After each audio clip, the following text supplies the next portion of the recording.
నమస్తే ఫ్రెండ్స్, ఇంకా మన ఛానల్ ని సబ్స్క్రైబ్ చేసుకోలేదా? ఇప్పుడే రెడ్ కలర్ సబ్స్క్రైబ్ బటన్ ని క్లిక్ చేసి నోటిఫికేషన్స్ ఆన్ లో పెట్టుకోండి. అల్లనాటి ముచ్చట్లోకి వెళ్ళిపోదామా? మరి ఒక సినిమా అనుకున్నప్పుడు హీరో హీరోయిన్ క్యారెక్టర్లు తప్పనిసరిగా ఉండాలి. వారితో ముందుగా రెమ్యునరేషన్ మాట్లాడుకుని ఫైనల్ చేశాకే స్టోరీ ముందుకు కదులుతుంది. అంతటి ప్రాధాన్యత ఉన్న ముఖ్యమైన పాత్రలు లేకుండా సినిమా తీయగలరా? తీసినా వాటిని చూడగలమా? ఇంపాసిబుల్. కానీ దాన్నే పాసిబుల్ చేసి చూపించాడు డైరెక్టర్ రాజమౌళి. హీరో ప్రాధాన్యం లేని క్యారెక్టర్ ని సృష్టించి సినిమాను హిట్ చేశాడు.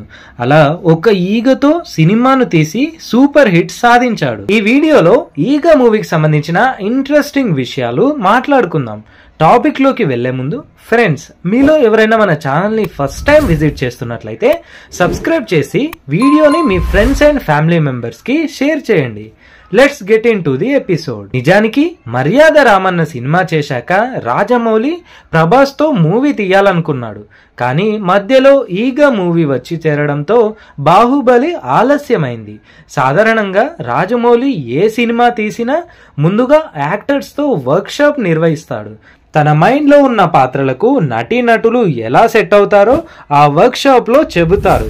అలాగే ఈగ సినిమాకు సంబంధించి హీరో నాని, హీరోయిన్ సమంతకు కూడా ఆయన వర్క్ షాప్ నిర్వహించారు. అంటే సీన్ ఎలా చేయాలి, ఎలా చేస్తే బాగుంటుంది, చేసే సమయంలో జరిగే మిస్టేక్స్ ఏంటి వంటి విషయాలను షార్ట్ ముందుగానే ఎక్స్ప్లెయిన్ చేస్తుంటారు. ఈ మధ్య నాని సమంతకు వర్క్ షాప్ నిర్వహిస్తున్న వీడియో నెట్టింట్లో వైరల్ అయింది.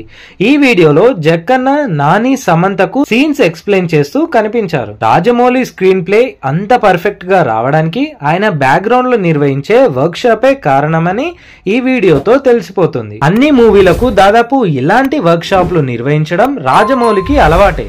అయితే అసలు ఈగతో సినిమా తీయాలనే ఆలోచన ఎలా పుట్టింది, ఎలా స్క్రీన్ పైకి తీసుకొచ్చారని జక్కన్నను అడిగితే ఆయన ఇలా అన్నారు. నాన్నగారి దగ్గర సహాయకుడిగా పనిచేస్తుండగా ఈగ కథ గురించి చెప్పారు. అప్పుడు చాలా నవ్వుకున్నాం. అయితే ఇది ఒక సినిమాగా చేయాలని అస్సలు అనుకోలేదు. సింహాద్రి, ఛత్రపతి చేస్తున్నప్పుడు అన్ని పెద్ద సినిమాలే అవుతున్నాయని ఓ చిన్న సినిమా చేస్తే మంచిదనిపించింది. సాధారణంగా చిన్న సినిమాలంటే లవ్ స్టోరీలు, కామెడీ, హర్రర్ సినిమాలే కనిపిస్తాయి. అవి తక్కువ బడ్జెట్లో పూర్తవుతాయి. హర్రర్ సినిమాలంటే నాకు ఇష్టం ఉండదు. లవ్ స్టోరీలు, కామెడీ మీద నాకు పెద్దగా గ్రిప్ లేదు. మిగిలింది ఎక్స్పెరిమెంటల్ మూవీస్. అప్పుడే ఈగ గుర్తొచ్చి దాన్ని డెవలప్ చేయడం మొదలు పెట్టారు. బలహీనుడు బలవంతుడిపై విజయం సాధించడం ఈ కాన్సెప్ట్ చాలా సందర్భాల్లో హిట్ అవుతుంది. ఈగ వంటి చిన్న ప్రాణి మనిషిపై ప్రతీకారం తీర్చుకుంటుందనే కాన్సెప్ట్ తో సీన్లు రసవత్తరంగా సాగుతాయి. అందుకే మొదలు పెట్టాం.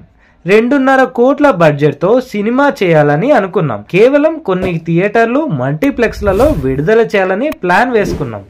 ఏ సీన్ కు ఎంత బడ్జెట్ అవుతుంది, ఎలా తీయాలి అని అంచనా వేసుకుంటూ వెళ్తే కథ ముందుకు సాగట్లేదు. అప్పుడే ప్రొడ్యూసర్ సురేష్ బాబు వచ్చి బడ్జెట్ గురించి ఆలోచించవద్దు, ముందు కథ సిద్ధం చేయండి అనడంతో పూర్తి కథను సిద్ధం చేశాం.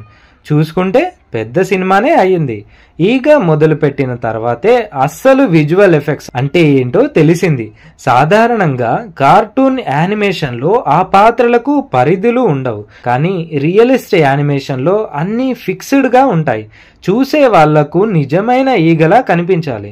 ఈ సినిమా మొదలు పెట్టే సమయానికి నాకు యానిమేషన్ గురించి పెద్దగా తెలియదు.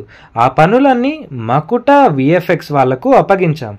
ఈగను క్రియేట్ చేయడం, దానితో యానిమేషన్ చేయించడం, మనకు కావలసిన భావాలు పలికించడం, మనుషులతో సైగలు చేయడం, ఇవన్నీ మకుటా కంపెనీ పూర్తి చేసింది. అసలు ఈగ ఎలా ఉండాలి, దాని డిజైన్ ఎలా ఉండాలి, ఇవన్నీ ప్రీ ప్రొడక్షన్ పనులు మేమే తయారు చేసి మకుటా వాళ్ళకి ఇవ్వాలి. ఆ విషయం కూడా నాకు తెలియదు. ఆ పని కూడా వాళ్ళదేననుకున్నా. మకుటతో మాకున్న అనుబంధం కారణంగా దాన్ని డిజైన్ చేసే పని కూడా వాళ్ళే మొదలు పెట్టారు. దాదాపు 7-8 నెలల తర్వాత ఈగను తయారు చేసి ఒక వీడియో చూపించారు. దాన్ని చూసి నా గుండె జారిపోయింది. ఈగ పరమ అసహ్యంగా ఉంది. అది అసలు ఈగలానే లేదు. దాని కదలికలన్నీ రోబోటిక్ గా ఉన్నాయి. అందంగా లేనే లేదు. ఏ కోణంలో చూసినా అది నచ్చలేదు. ఏం చేయాలో నాకు అర్థం కాలేదు.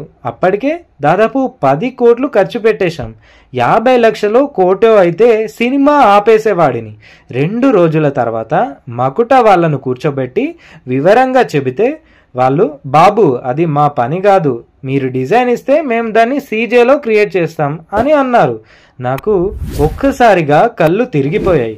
మళ్ళీ మొదటి నుంచి పని ప్రారంభిద్దామని చెప్పా. అసలు నిజంగా ఈగ ఎలా ఉంటుంది అన్న దానికోసం ఈగల్ని పట్టుకొని ఫోటో షూట్ చేశాం. ఈగను ఫోటో తీయడానికి ప్రత్యేక లెన్సులు తెప్పించాం. కానీ లైట్స్ వేసి ఫోటో తీయాలంటే ఈగ ఎగిరిపోతుంది. అందుకే ఈగలను పట్టుకొని కొద్దిసేపు ఫ్రిడ్జ్లో పెట్టేవాళ్ళం. దీంతో అవి కాస్త అపస్మారక స్థితిలో వెళ్ళిపోయేవి. వాటిని తీసుకొచ్చి లైట్లు వేసి కెమెరాతో ఫోటోలు తీసేలోపు ఆ వేడికి తేరుకొని ఎగిరిపోయేవి. అది మాకో ఛాలెంజ్గా అనిపించింది.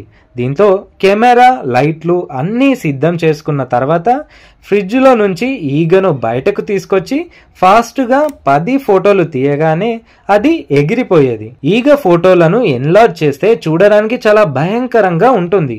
అదొక క్రూర జంతువులా అనిపిస్తుంది. అలా కాస్త వికృతంగా ఉన్న ఎలిమెంట్స్ తీసి బాగున్నవి ఉంచాం. ఇక సీజీ కోసం కాన్సెప్ట్ ఆర్టిస్ట్తో స్కెచ్లు వేయించాం.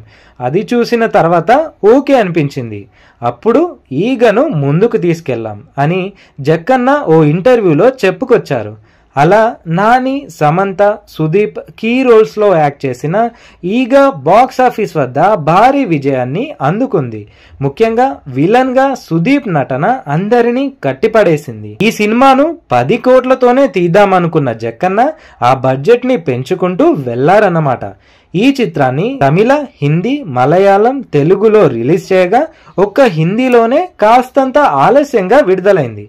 ఈ మూవీ 2012 జూలై 6న 30 నుంచి 40 కోట్ల బడ్జెట్గా విడుదలైంది. అంటే ఇప్పటికీ 12 సంవత్సరాలు కంప్లీట్ అయిందన్నమాట. రాజమౌళిని నమ్మిన వారికి అది హీరోను పెట్టి తీసిన, ఈగను పెట్టి తీసిన సినిమా సూపర్ డూపర్ హిట్ కావడం గ్యారంటీ అనే నమ్మకం ప్రొడ్యూసర్లలో ఏర్పడింది. ఈ మూవీ మొత్తంగా ఎంత కలెక్ట్ చేసిందో చూద్దాం. మొత్తంగా ఈగ చిత్రానికి 33 కోట్ల 61 లక్షల థియేట్రికల్ బిజినెస్ జరిగింది. ఫుల్ రన్ ముగిసేసరికి అన్ని భాషల్లోనూ కలుపుకొని వరల్డ్ వైడ్ గా ఈ చిత్రం 51 కోట్ల 16 లక్షల షేర్ ని రాబట్టింది.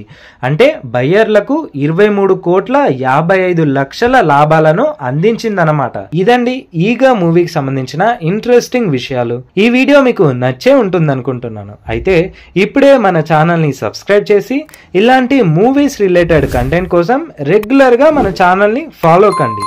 Thank you.